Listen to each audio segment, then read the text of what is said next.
biomarkers that measure any associations between inflammation using biomarkers and alcohol use disorder. So the reason we wanted to specifically focus on inflammation and alcohol is because these two factors are very closely related. With alcohol use comes a variety of diseases, and an underlying factor in a lot of these diseases is inflammation. So we wanted to see if there's any association between these two factors. So to measure inflammation, we focus on biomarkers, which are measures of inflammation. We focus on hsCRP, glycan, and lectin. So hsCRP is a more traditional biomarker. It's used in a lot of these inflammation studies between alcohol and inflammation.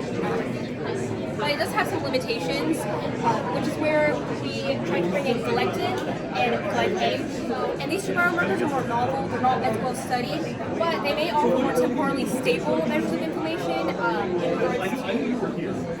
comparison to hsCRP. So the past literature between these two novel biomarkers, it's very limited. Some of the limitations that we found are that these studies didn't control for depression, which is a key confounder when it comes to inflammation.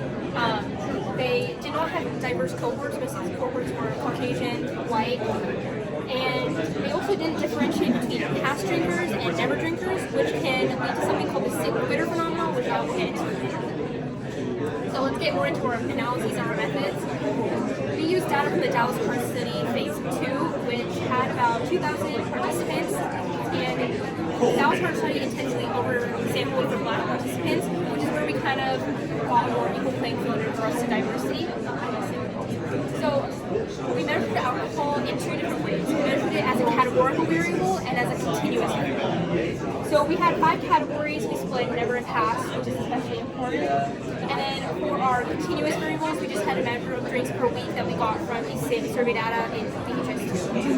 And then of course, the 3 biomarkers that we were focusing on are lectin, glycan, and high-sensitivity C-reactive protein. And then we used 2 statistical analyses. We used ANCOVA, which is an analysis of, which stands for the univariate analysis of covariance.